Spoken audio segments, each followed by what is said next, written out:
Good evening and welcome to VI Voices. You've asked for it and we're delivering 1 hour of hot topics. I'm Emile Henderson III and we're here with Natalie Nelson, Tang, Clint Ferris and Boyd McFarlane. Good night, everybody. Good night.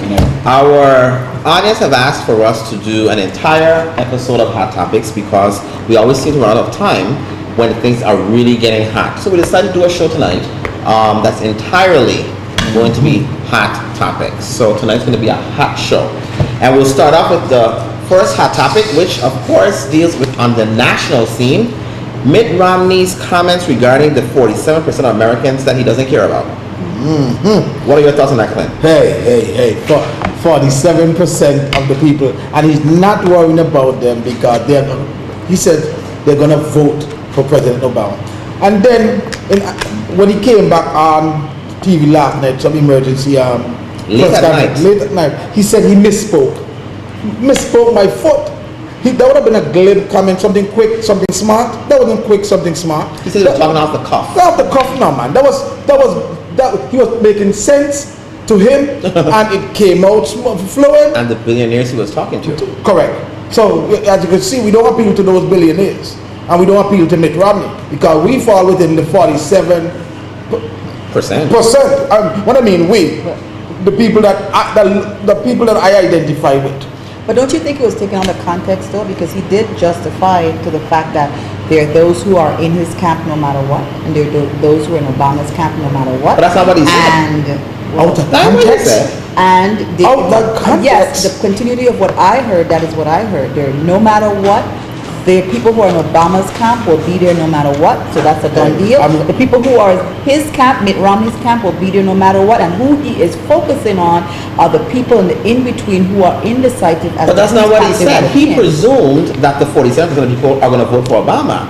He said specifically, it wasn't just about the 47%. What he said was 47% of the people who are victims, pretend that they are victims. They believe they are victims. They live off of the government and they wait for the government to always help them with something. Who do you think he's talking about? Yeah, thank you. And but the sad part about it is the 47% of people he's talking about, the majority of them live in Florida, in the red states, Texas, all those states that typically vote Republican.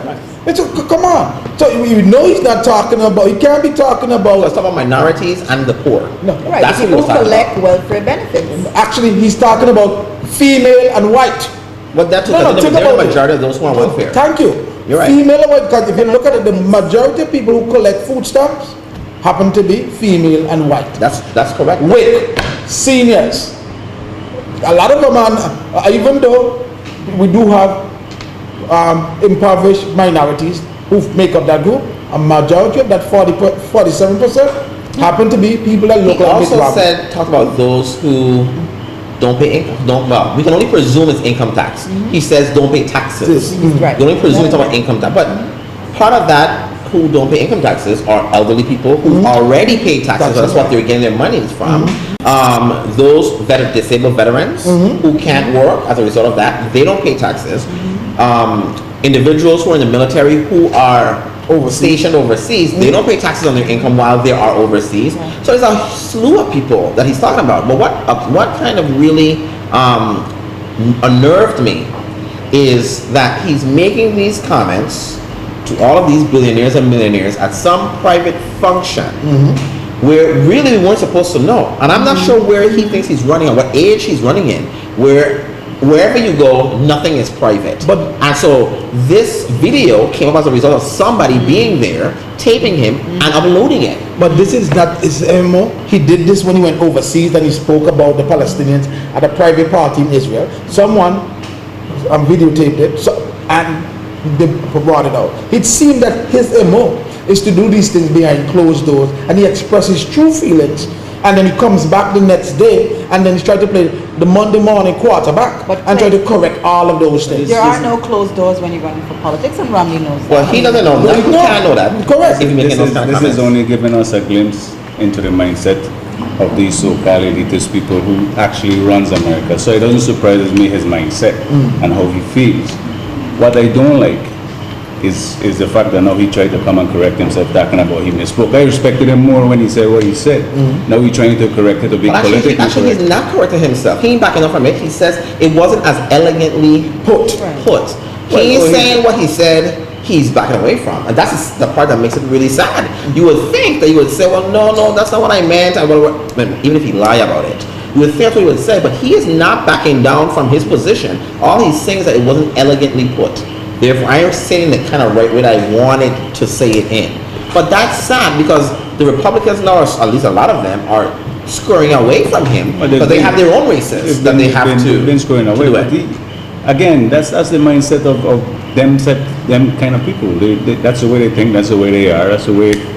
I would say most Republicans, those are making that kind of money. That's the way they think, and that's the way they are. It shouldn't surprise us as to how they feel or how they see themselves. That shouldn't surprise us. That just makes more of us aware when it comes to voting. It should make more of us aware, actually. Well, the Republicans themselves have some concern because I see where the moderate Republicans have put pressure on him as to why there's not much more of a gap between, the polls for him and the polls for Romney. Did you see that? And they're putting a lot of pressure on Romney to step up to the plate and figure out what he's doing wrong. But you can notice everybody's circling the wagon. They're circling the wagons just to try to make sure Mitt Romney can win the White House, because maybe this is not one of our hot topics, but look at what Prime Minister Netanyahu did right after the Democratic convention. After President Obama got elected, here comes Netanyahu now with foreign policy, trying to beat President Obama over the head. You need to get tough on Israel. Now, what is Israel doing in our election at this particular time? One can only say that Israel is trying to undermine this particular president. So, but you know what though? The rate that Mitt Romney is going, I don't think that Israel will succeed. I don't think that the Republicans are going to succeed. The death of the Republican Party is going to be the Tea Party.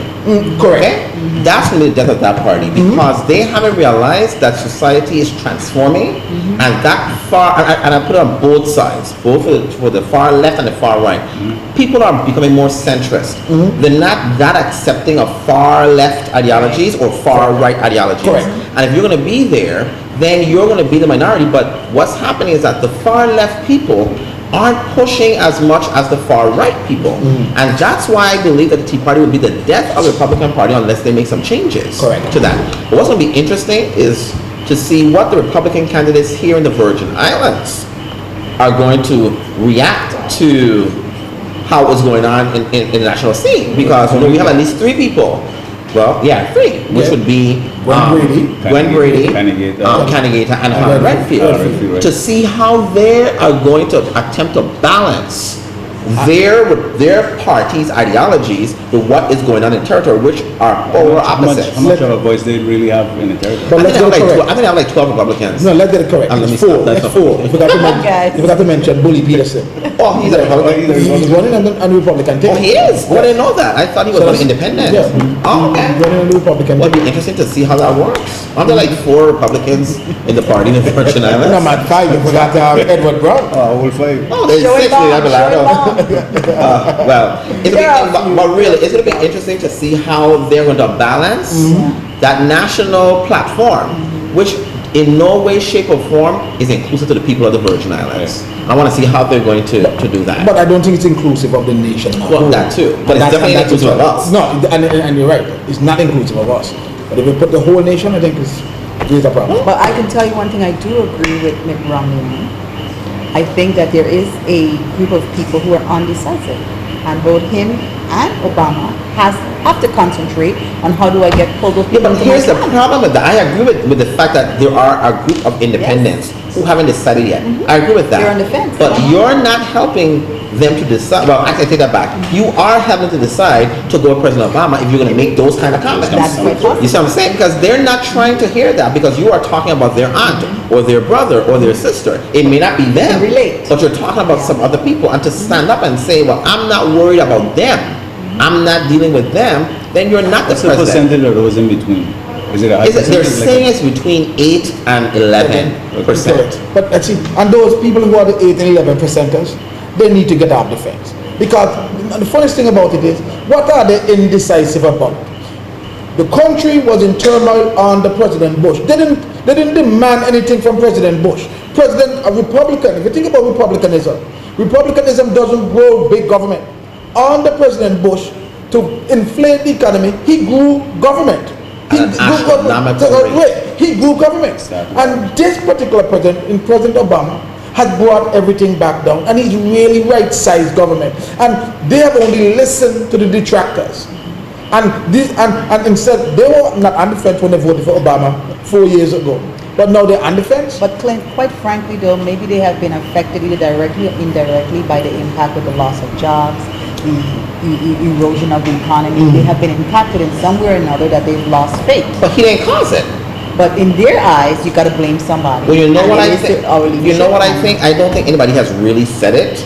Maybe I think President Clinton said it at the DNC without really saying it, but he kind of said it. You know, the reason why people are back and forth, and I would say if President Obama, which I don't think will happen, but if he happens to lose this election, it will be solely because he is African American. And I don't care what anybody says. That's the reason. Because you're asking one president to come in and fix 8 years of pure confusion on the collapse of a greater depression than we had in 1937 or 39, whatever year it was, with Roosevelt. Okay? He comes in and yes, the unemployment rate is still a little stagnant around 8.1, but based on what the projections were in November, October, December 2008, that number was supposed to be almost double, and it hasn't. So it has to mean that his policies, his regulations of big banks, the infusion of money into the GM and all the auto industry to keep them employed had to have worked. But the turnaround you can't see in a 4-year period. Correct. So if you were willing to give George Bush 8 years of confusion, why is it so quick to say, well, you ain't do it for us, so I don't want to vote for you anymore? And it can only be, and look at the opposition, Mitt Romney. They haven't even brought up their best Republican, in my opinion, to run against him. It can only be because you are African American. Correct. And you're right. And I do believe that's the reason why. And I think that's also the reason why these 8% and 8 to 11% as you mentioned are vacillating back and forth between our president and the possibility of voting for Mitt Romney, because they have been saying that this African American president haven't been doing what they were supposed, and they put most of it on that the fact that he's African American and not the fact that he has been a very good president. If you still have birthers out there claiming that birther crap, you still have people trying to create voter registration laws to preclude people that look like you and me from being able to vote, because it's presumed that somehow we're going to go vote in just because. You know, you have to believe that race has pervaded this presidential race, whether you want to believe it or not. It's in there. Correct. And so this whole issue of he didn't build the economy and there's no more jobs or whatever, there were less jobs before he took office than there are now. See, if they'll take if big government would take the restrictor plate off of the economy, which is start to spend and hire people, then you will see. But we know full well big businesses don't want to do that because they don't want to give the credit to President Obama. Right. Just like this idiot Navy SEAL who is saying that President Obama didn't have nothing to do with bin Laden. He is the commander-in-chief. If they had failed, he would have taken the blame. Of course. But they succeeded, and he doesn't want to give the president credit. Right. Come on, man. Right. You know, but that's what we have to deal with as a nation. And the sad part is, you know, we have to depend on all of you in the States to vote the right way, because we can't vote for the president. Well, so the challenge is on even more now than it was 4 years ago because of all the excitement with getting this African American president. Now it's like, have you stepped up to the plate? What have you done over the 4 years? So to me, it's probably more of a challenge to get in to be re-elected than it was to be. But there's no doubt in my mind that he's going to get re-elected. There's really no doubt in my mind that's going to happen. Well, at this stage, I was a little skeptical earlier on, but at the stage that we have gotten and taken into consideration Mitt Romney's. If he keeps talking, it's going to be Mitt Romney, to me, his own words is the ones that's sealing his fate, not anything else. And Mitt has made some mistakes, but I had a discussion with a friend early in September, and she voted. But hold that thought, and we'll come back after the break and come back to that. Back in a moment.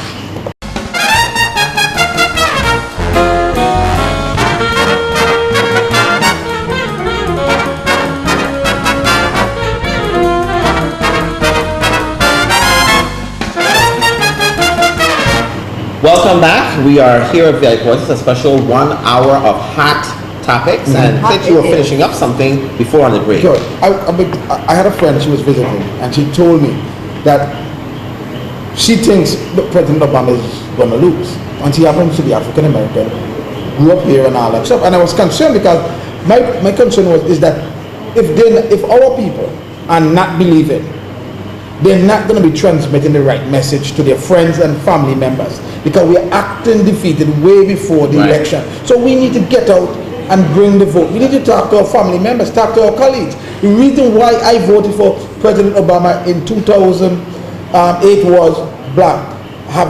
Has he done a good job? Yes. And why am I going to vote? And we must have the reason why we're going to vote it. And that's why here on Very Voices, we'll continue to talk about national issues as well. Because we want all of our friends in the States to be sure to go out and support the president, because it has to be done. But let's bring it down to local politics and local issues. And I want to start off with the 1F Louis Hospital. As you know, there was some contention with the 1F Louis Hospital regarding the CFO. And the fact that the current CFO, was actually a board member who resigned and took that position. But in addition to that, at the budget hearing, you had Mr. Nelson, who's the CEO of the 1F Louis Hospital, come out and say, if the legislature does not give him $54 million, he's shutting down the hospital.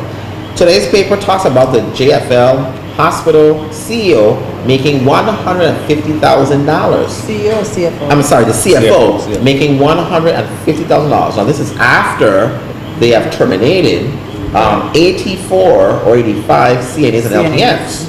And now you hire this CFO at 150, and I believe the CFO before that only made $90,000. So what are your thoughts on that issue, especially in light of the fact that you have Mr. Nelson saying, if I don't get $54 million, I'm shutting down the hospital?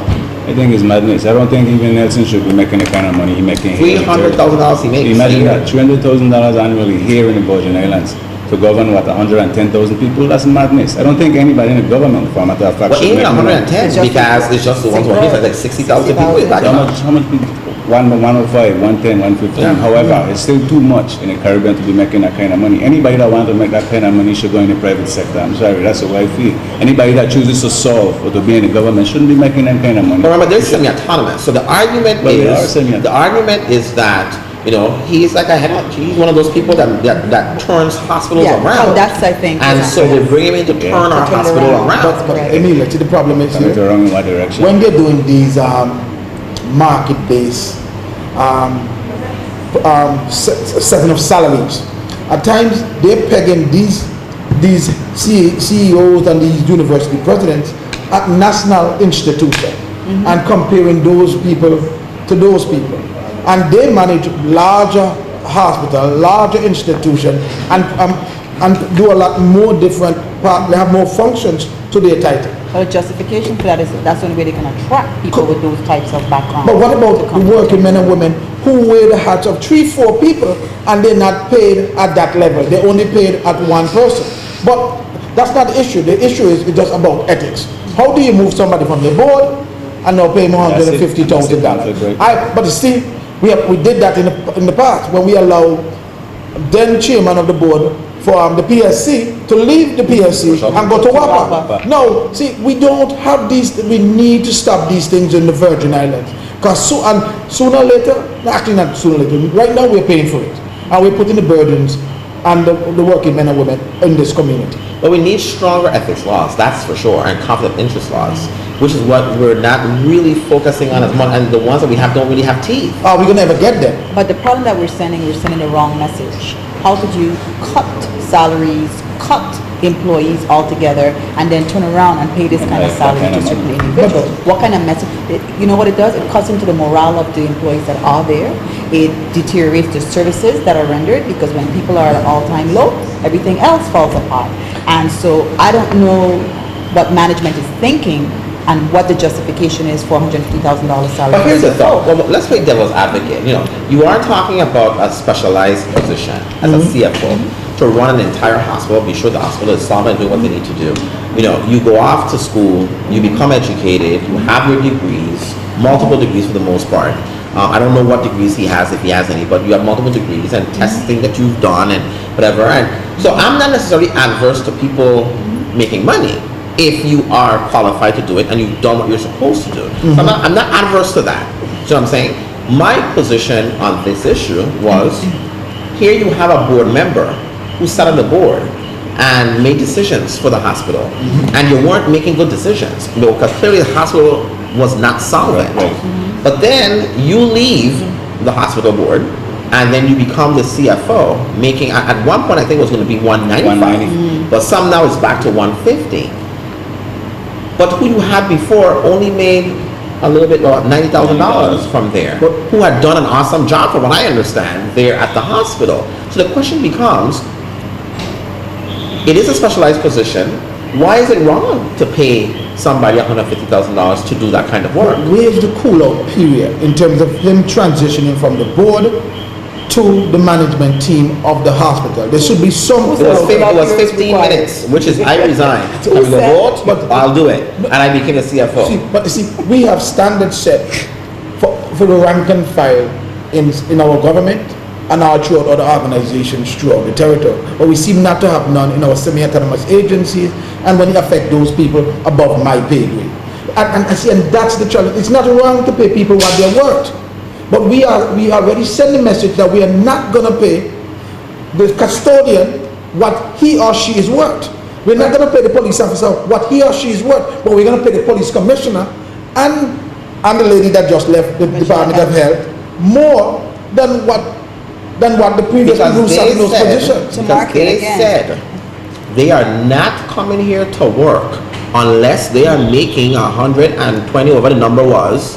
And unless they're getting that amount of money, they're not coming. So that's why they had to give them the 130. So if you put in account the 8%, then they will still be above the number that they said they were not going to come. But you know what, Emile? What's the point? Because after a few months, the Commissioner of Health went back to where she came from. But you see, Natalie, you ask what's the point? You know the point is value. You're transmitting that we who live within these shores are not valuable and worth much. But those people who live beyond, they can come and get what at market and above market. And we are not even paying our people close to market. Come on. So where did that mindset come from? Where did that mindset come from, and when is it going to end? That's the question. Where did that mindset come from? Where do we think it come from? All we're doing is reflecting those who are controlling now, reflecting those who are controlling the island. It came when we stopped teaching our children about Virgin Islands history and who they are. And it came when we removed civics from the classrooms. Exactly. That's where it came from, because there's still a segment of this community that believe that they can only be saved by outsiders. Of course. We are not allowed to save ourselves. We don't know how. So they'll see you do an awesome job what you do, but you're local. So it's not possible for you to lead a department because you don't really know what you're doing. But they're going to call somebody else to come in, but you end up doing all the work because they don't know what they're doing, but you have no recognition for your work because nobody believes that you can do the work. But in all fairness though, don't they do professional search teams and actually conduct professional sessions in which they select and actually weed out the people that are qualified for those positions and meet all of the qualifications I can recall a professional search team that was brought in. Okay. And they selected the right candidate. And what did they say? We're not going to choose that person. We're going to go with somebody else. And so at times, it's just a farce. It's just a big old farce that they're just spending all the people's money and then they don't know who they're going to hire. You know what? I think that one of the biggest slaps in the face deals with, let's use UVI as an example. We've had 4 presidents now, right? About 4. So we had Dr. Richards, then we had Dr. Ken, and we had Dr. Ragstor, and now Dr. Hall.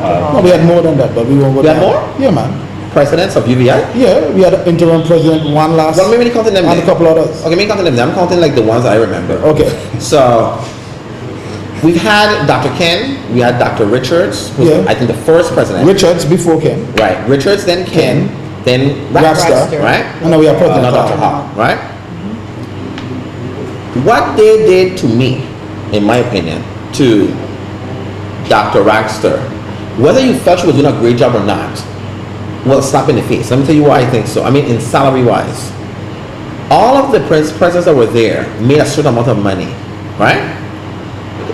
Here comes this new president. You've already said they didn't have enough money to hire this or this. They couldn't, the classrooms on St. Croix are in a deplorable condition as opposed to those in St. Thomas.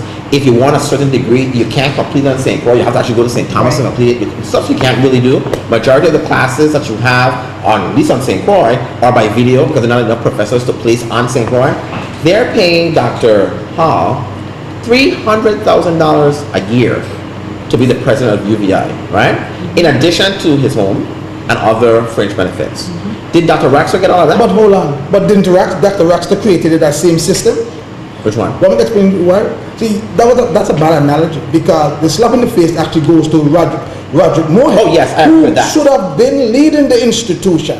I agree with that. But so Dr. Ken and Dr. Raxter created the environment to allow President Hall to now come to the institution and create the system that we presently have in place. No, but not so much the coming of Dr. Hall I'm concerned about. My issue was the pay. The pay grade, but they created that system. But they never got that kind of pay. They never got the pay, but they made the environment fertile for what took place with Dr. Hall at this time. Okay. So what goes around comes around. But my thing about it is UVI has made some bad decisions, starting with some of the presidents that we have had at our institution.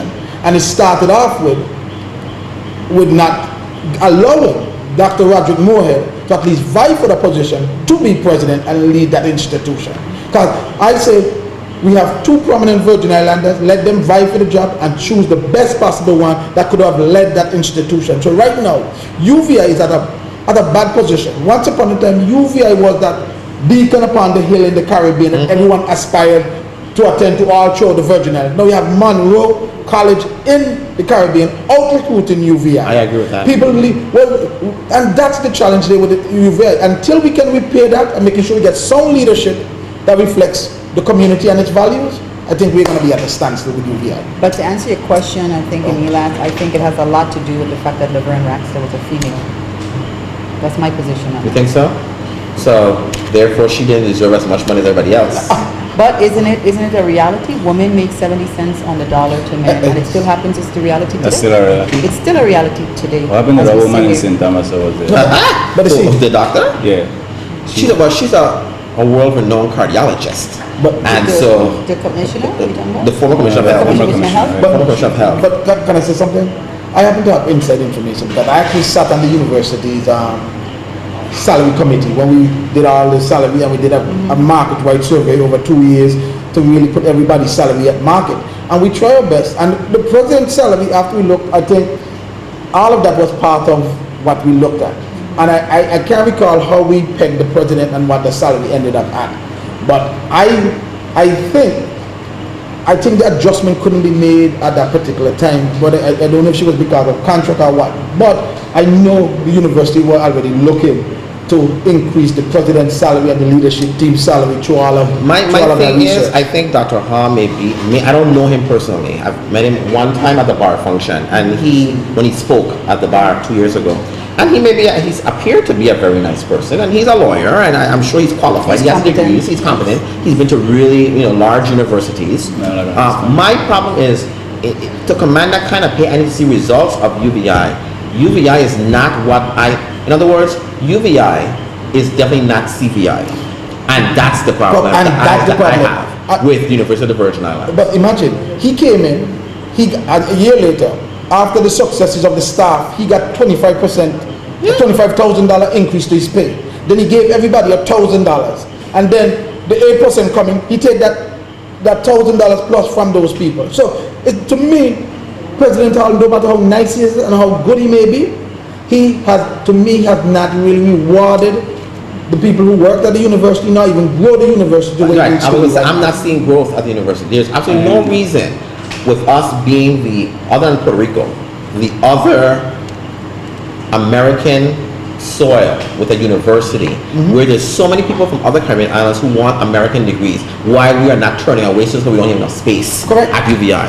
And that's a sad thing. And on that point, we have everybody here, whether doing online degrees, they're coming into our shores and taking our resources and leaving. And I'm talking about financial money they're taking out that could be going to UVI, and as well as our people, our human capital, they're taking that away as well. Yeah, and UVI needs to. We can continue to enable that mindset and that behavior until we do something to eradicate it. And that's my issue. We should focus on what we're going to do to eradicate the issue, the mindset and this type of behavior. And that's what we should be We'll see. focusing on. We're going to take another break at this point. When we get back, one of the hottest topics of them all, the legislature of the Virgin Islands and the confusion they create and have created in the last couple of days. We'll be back in a moment.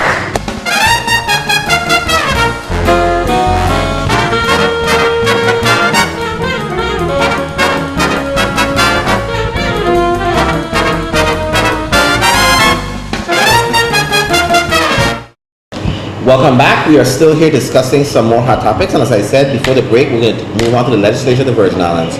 You know, they are currently right now in session. They were in session yesterday and today relative to the budget bills brought before the legislature. And some of the things that occurred, I think, last night was kind of interesting. You know, there were quite a few overrides of bills that were previously passed and sent to the governor. One of those that I thought was very important is the PSC override. As you know, the legislature passed legislation to increase the oversight of the PSC over WAPA to include billing complaints and civilian or customer complaints. The governor vetoed that by basically saying that he felt it would undermine the WAPA board's authority, and the legislators overrode him. What are your thoughts on that? I would have passed that on. I'll pass that on because the Board of Education is seeking more authority, and they didn't get it. But the PSC is given more, and they're trying not to have it. Yeah. And in this time when we're trying to make sure we regulate so we can get as much out of our public utility as possible, to me, it doesn't mesh, because this is a climate that we need more regulation to ensure that we're getting what we pay for our dollars, and the consumers are not being jilted, and we can encourage a better public utility system. So why would you not want regulation? But why would you not want more oversight if you have nothing to hide?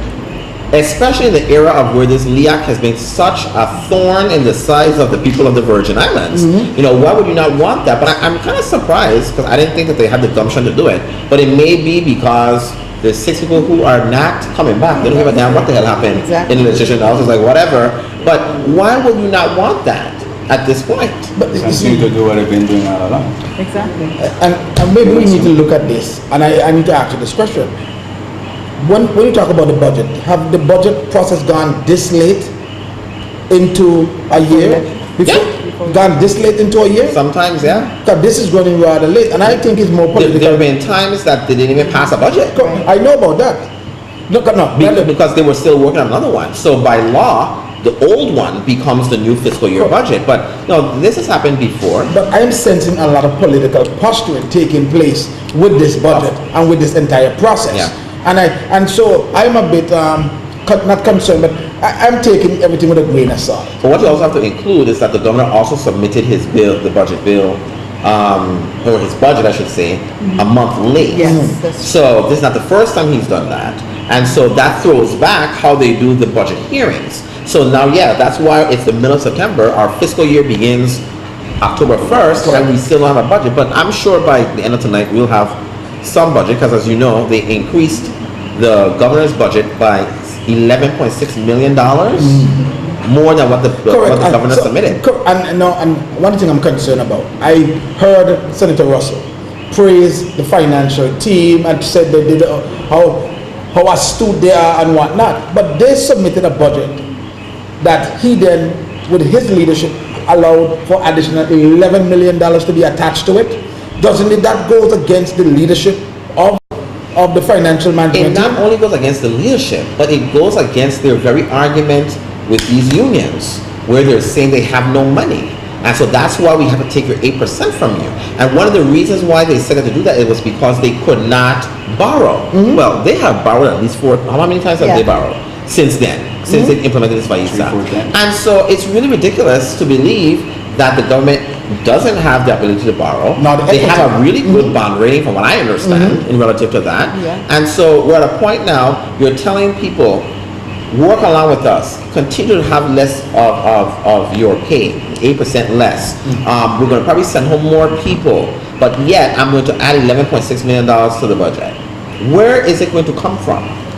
Is the question, and who at whose detriment? Correct, and it's going to be the detriment to our community, and that's the thing. Are we going to keep passing on more burden to places that we don't need to plant. We're passing on burden to the small business owners. We're passing on more of a tax burden to the small men and women. We're doing too much to our community. Well, last time we discussed the issue with the employers having to pay more into unemployment. Correct. And a lot of small businesses are going to be hurt by that. Correct. But that's now another tax that they have to now pay. In addition to the recent gross receipts was increased. And I'm not hearing any reduction in EDC benefits. I'm asking them to bring that program. I'm not hearing none of that. I'm not even asking for a redress of the Diageo contract or the cruise and rum contract so the government can realize some additional savings. Well, I think Ms. Manda and her law firm represented the government in that deal with Diageo, because that's all the people that could have done that and agreed to have that done. Because that deal is probably one of the worst deals in recent modern history that has ever happened in the Virgin Islands. Correct. There's a lot of things that we need to be changed about that particular agreement that we signed. But I'll tell you this, when that visa was put into place and the lawsuit was filed by the unions, it was amazing to sit there and just look at the fact that not one private contract was touched when they needed money to avoid having to terminate or they use the word layoff. Those were not layoffs, those were terminations. Correct. To terminate employees and take 8% from people. No private contract was touched. There was no reduction in EDC benefits for individuals who are receiving tax breaks, 100% tax breaks, 90% tax breaks. Nothing of the sort. They went directly to the unions and took it from the regular hard-working people of the Virgin Islands. And those are the same people that support the small businesses within this community, and the small businesses then support the larger businesses in this community. See the problem right there? Yeah. And that's where, so we did not see any of those things being touched. Yeah. So you know what I'm saying? That you need to ask those elected officials as we look to another election cycle. Yeah. What have you done? What have you brought to the people of these Virgin Islands other than pain and suffering? Well, that's all I can say. This line item budget, I think it was $716 million. That was unanimously approved. Right? I think but so. Who is the chair of the Rules Committee? Senator Richards is the chair of the Rules. And is he running for Senate again? No, he's not running for And Senate. Dow is the chair of the Finance Committee, where it went first. And he also is not running again. Yeah, correct. You see where we're going with this? And it's a sad thing, but it is a sad state of affairs. It is what it is, but we have to monitor that, because that's the only way that we're able to ensure that we are going to be electing people who are really truly going to do what they're supposed to do, which is to serve the public. And you know what? I'm glad you said that, because they get in there with the mindset, and we truly believe them that they're coming to serve the people. But I think when they get in there, things change, things happen. And I have literally seen senators who I know personally have a whole different mindset, different from what they went in there with. And now people get the impression that it's all about me, and what I can get and what I can take out of this, and to hell with the rest of you. And people get disenchanted. Is the Azure even has been so detrimental to the Virgin Islands and the people of the Virgin Islands? When was it the Azure deal? Before or after the re-election of the governor? Way before. They put a governor. So the Azure deal didn't get couple people the same run. He also got knocked out. He got knocked out. Mr. Weber got knocked out. In addition to the fact of 6905 at the time, but they got knocked out because of that. The administration went back in. The same people who they suck in the blood, the life juice from is the same people. But you know why? Because they weren't feeling yet what they're feeling now. It was okay when it happened to you, and it wasn't happening to you. Now it's happening to you. Everybody has this now epiphany. The light up come on. Oh, I supported him and I really shouldn't have done. Yeah, because now they're feeling it. But they weren't feeling it back in 2010, because it was only happening to you and to me and to her. That's the only place that it happened. But now it has now pervaded everybody. There's no way to get around it because of what they've done to this community. But you see, what I'm telling the people, all of that is what being said. Think about, how can you effect change? You look at those people, the low-hanging fruit. And the low-hanging fruit happens to be those people who are seeking re-election or seeking public office at this present time. That's how we're gonna change mindset. Because think about it, the working men and women of these Virgin Islands have an opportunity to have its concern redressed and corrected with a new legislature comes in. You're right. Because think about if we can elect a legislature with about 9 new members that needs re-election, we can demand what we want from them, and we can hold them accountable because they don't do what we want them to do. And that's why we have VI voices, and that's why we have Black Your Voice, so that we can educate everybody about what to do and organize and do exactly what you want. We're going to get them educated. We are going to make sure the people are educated by now and November 6th. We may be on the right track, but I do believe things are going to get a lot worse before they get better. Well, it'll get a lot worse between now and December 31st, because when most of them lose, they're in lame duck. They can do whatever they want. And I'm telling you all, people out there, watch out for that omnibus bill. Yeah. Everything and their mother and their aunt might be in that omnibus bill we don't want. And that's where we're going to be sleeping. When it passes, we're going to wake up and there'll be a slew of things that happened, and we don't know it happened until after. No, we need a bunch of whistleblowers. We need people to start to share information, start to fax things, because we need to know what's going on. Let us know. Keep us in the know. We need the noise. Yes, we definitely do. We need people to get up, act up, and doesn't that happen under the color of night when we don't really? It usually does. But here's what. Why would we be in a different design? As a segue to noise, Senator Hanson. Not that she's noise, but she has. She's fair game now. Now that she's not coming to our show. She passed legislation to remove the noise limitation, noise ordinance during festival times and times for carnival and times for holidays and when you have and weekends and events happening. The governor vetoed that bill, and the legislature, in its infinite wisdom, overrode the bill.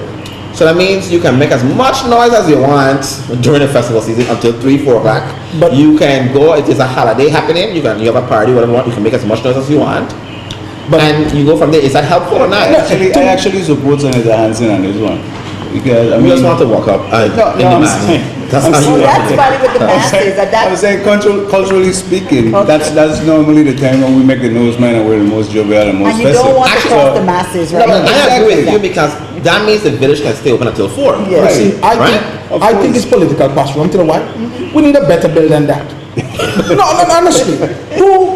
If this is a commercial district, downtown Christiansted or downtown Fredericksted, come on, you can't expect a house to be right there and you have a nightclub there. Come on, we need to also respect small business. No, but the bill is only during the holiday season. And that's what I'm talking about.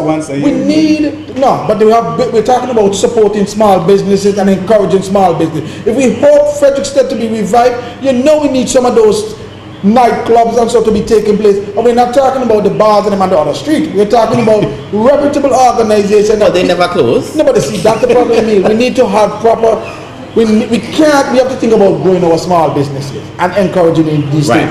So that law will need to be expanded a little bit more. I said, it needs to be expanded. We need more to the law. So you're saying not just during that time. Not just during that time. Okay, I get what you're saying. Because some of these homes shouldn't be right there on King Street. Right? No. Well, see, Senator Hanson, we support that bill. I mean, correct, we support it, but I think it should be more to that bill.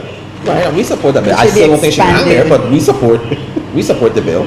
But she's still ain't coming to our show. She still ain't come to the show. She's still not belonging in the legislature. But I support that bill. And that is actually the senator's right if she decides to decline. She has the right to do so. And we reserve the right to talk about it.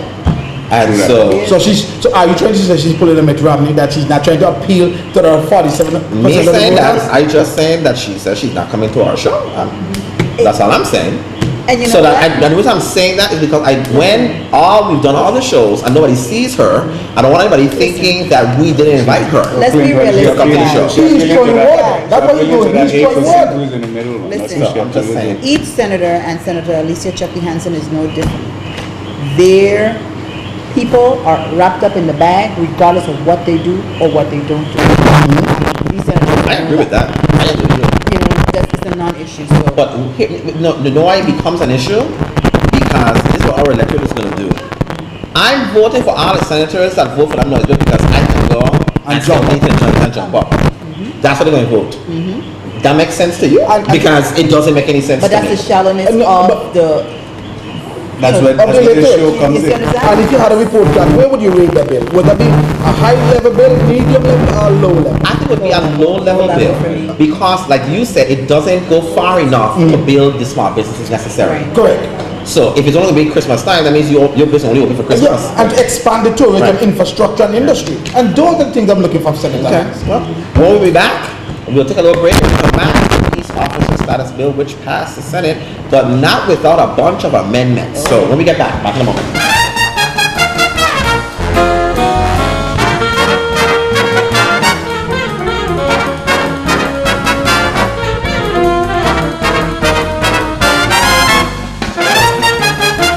And welcome back to VI Voices as we complete our final segment of Hot Topics.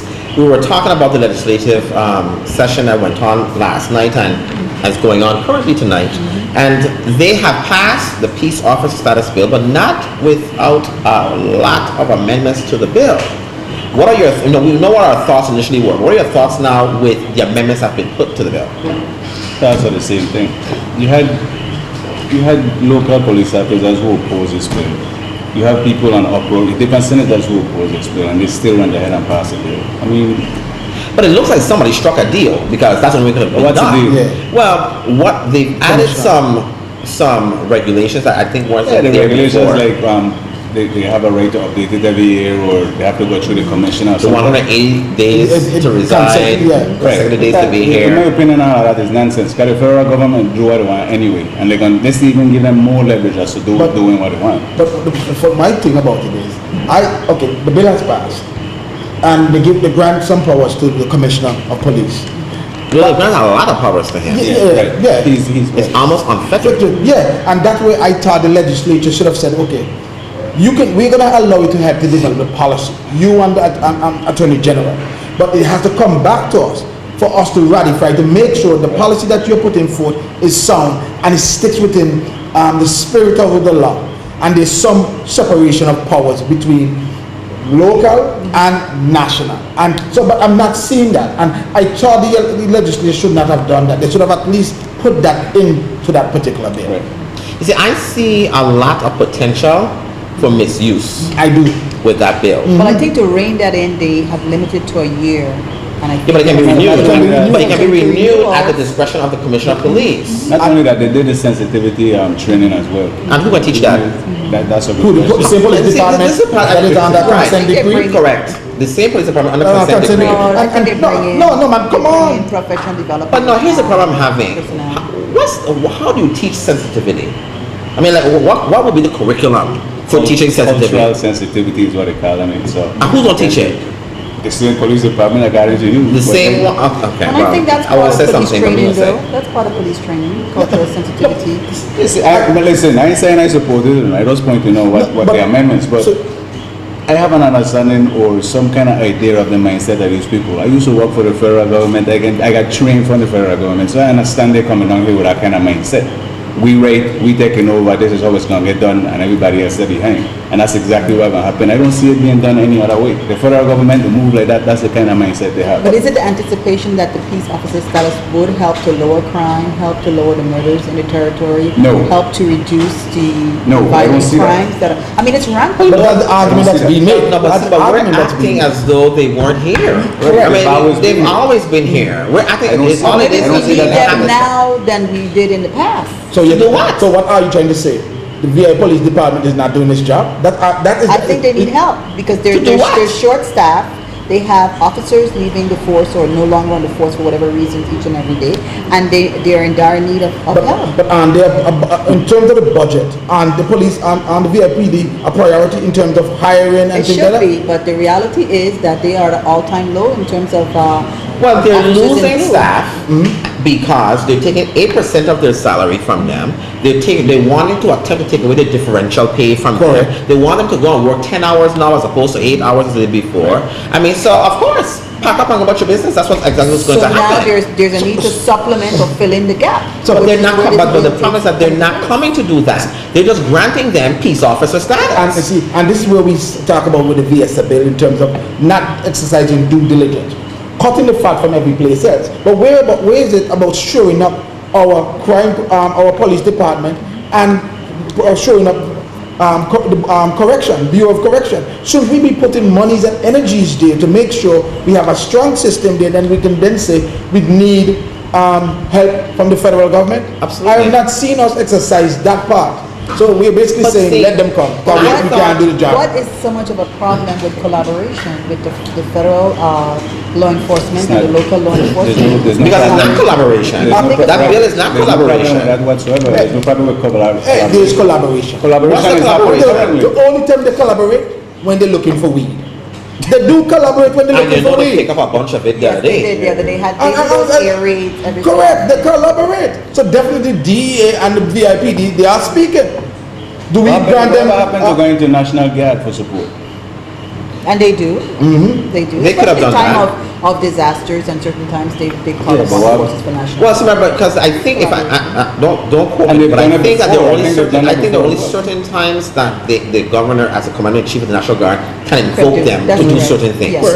and it's Give usually in times of emergency. emergency. But- You cannot use them just to do. No, no, but you can't. But Usually, but there were times in the past Yeah. when They have. the military police of the National Guard That's correct. augmented police department. I know for a fact that took place. Even without an emergency. But no, Without no, any no, emergency. no, Okay. remember that time under, I think it was under the Turnbull administration, they declared a state of some state of emergency based on crime or something. This is before Turnbull. I talk in Farley administration. No, no, but I think they did it under Turnbull too, and they mobilized some of the police from other agencies, like from licensing and and the national. Yeah, but Guard. those were all ours. Yeah, You know what I'm saying? correct. My thing is, it really isn't a collaboration. This bill doesn't mandate a collaboration of the officers, the federal officers with the local officers. It simply grants them peace officer status while they're here. And all that basically means is if you're here and you see a crime happening, you can go and arrest and do certain things. It doesn't mandate that you participate fully in it.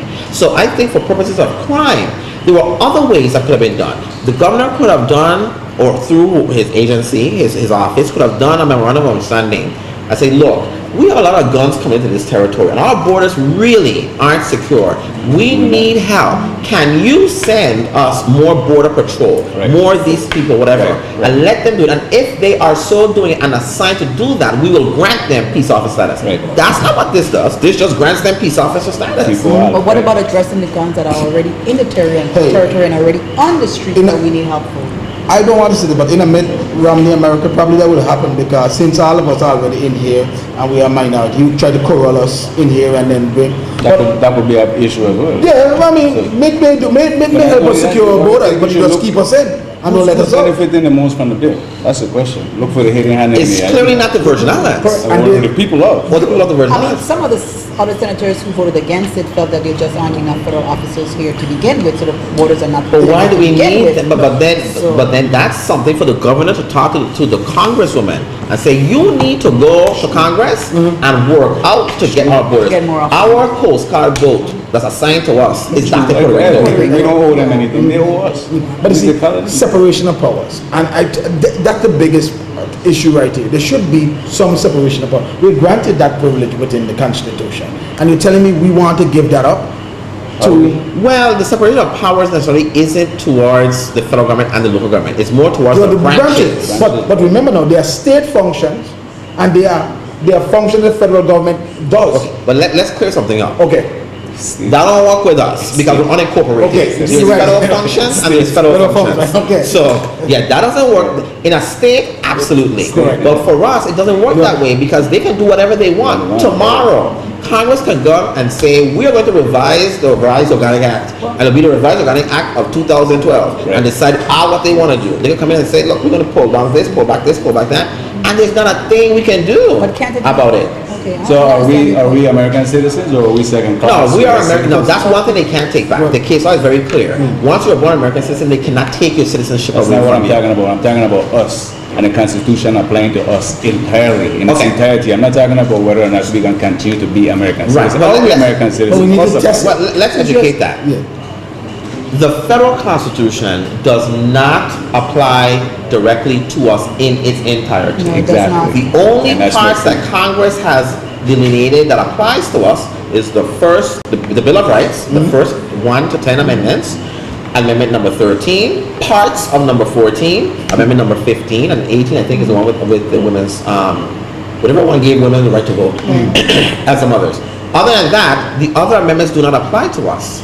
And so the case law has been very clear, which is why we can't vote, because Congress has not given us that right. Mosla said we're going to be able to vote when we vote in it. Right, okay, right. I can see that happening. Then he's in La La Land. We don't have that. And so what Congress has, what the courts have made clear is that because we are an unincorporated territory, at the time that the United States purchased the Virgin Islands, there was never an intent to incorporate us. No, and therefore, we will never have the full concept we are of getting somewhere. This is the issue that I want to address. This is what we need to talk about. But can I ask a question? Within these shores, those rights are abridged. Am I correct? That's correct. Within these shores. Within the territory. But when we leave from these shores, we have full citizen rights. Absolutely. Okay. So if I leave here and I go to North Carolina or I go to Washington D.C. or wherever, I get all the rights like any other provided you become a resident. Right. But that's fine. I don't want to live here. I ban on No, correct. But when you're here, even those who were born in the States, in California, wherever when they come here, they lose their rights. Correct. And so, yes, it is only abridged here within the as it is abridged in American Samoa and in Guam and in Northern Mariana Islands. Correct. It's basically just because of our status. And Puerto Rico. Territory. So then we can have a free shipping. So we need to look at that. And you see, a lot of the issues we discuss throughout the shows definitely intersect. Right. We keep going back that we need to definitely discuss our constitution. We need to discuss our status. There's a lot of issues we need to discuss. Right. But one thing I want to... We don't discuss it enough. We don't discuss it enough because, everybody could raise hell about the local proposed constitution, but they don't address the fact that we're actually second-class citizens. They don't address that. And I think we should address that. What happens and what really... I think it's actually hypocritical. I'm about to say that because you hear people all the time running to the fact that, the federal constitution this, the federal constitution that, and I love my federal constitution and they don't give this and they don't allow us to do this and do that, and our Virgin Islands constitution, the draft, doesn't match what's happening in the federal constitution. Right. Well, I want these people to understand something, that federal constitution, as you asked, and it's very important we let them know, does not completely and fully apply to you. We know that. And that in of itself makes that document discriminatory as it's applied to you. Correct. See, so when we run on this bandwagon that we have the constitution, the VI draft, that is so discriminatory. Now, let me say this and preface this. I don't agree with everything that's in our draft. Let me just put it that way. Some people don't think I'm not supporting everything that's in there. What I'm saying is, when you use the only argument is that I'm not voting because it's discriminatory, and somehow our federal constitution is not, so I'm supporting that, you're hypocritical. But, of course you are. But think about it. When the drafters of this particular constitution is telling you that basically we're not going to change some of the things that are in this constitution that the people have some problem with. Let's wait after it's passed and then we can readdress it to amendments. To me, that's also a farce because we know full well how things take place within the Virgin Islands. So basically, by design, they know. But who are the people who are you talking about opposing it? Excuse me? Who are the people who oppose it? The people that you're referring to? There are people within these shows that oppose the Constitution. Which people are those? Those people, half of those people you're talking about don't get Constitution from where they come from? No. See, we're not talking about from where they come from. We're talking about people living in these shows now that are residents of these islands. I agree with you. Correct. But why are we waiting and say, wait until we amend the Constitution? Why don't we amend them? My thing is this. Because it's a working document. My thing is a living document. My thing is there is a process. Let it go through the process. You don't like it, don't vote for it. Thank you. And then we move on to something else. Then we have a sixth constitutional convention if we have to have it. That is to me going to be really... But fighting over it like this, it doesn't help. That's a disaster to have a sixth constitutional convention. You have to have as many as you need to have until you have one. But what I'm saying is to hold it up simply because nobody is going to agree on everything, and people seem to think that there needs to be this utopic document in order for it to pass. Everybody's going to be disappointed and dissatisfied with what document is there. The point is, let the people vote on it. Either they want it or they don't want it. If they don't want it, then you go on the process. But we are running out of time on this show. It's right here in today's paper, Communication Breakdown. The legislature and the 5th Constitutional Convention are not working together.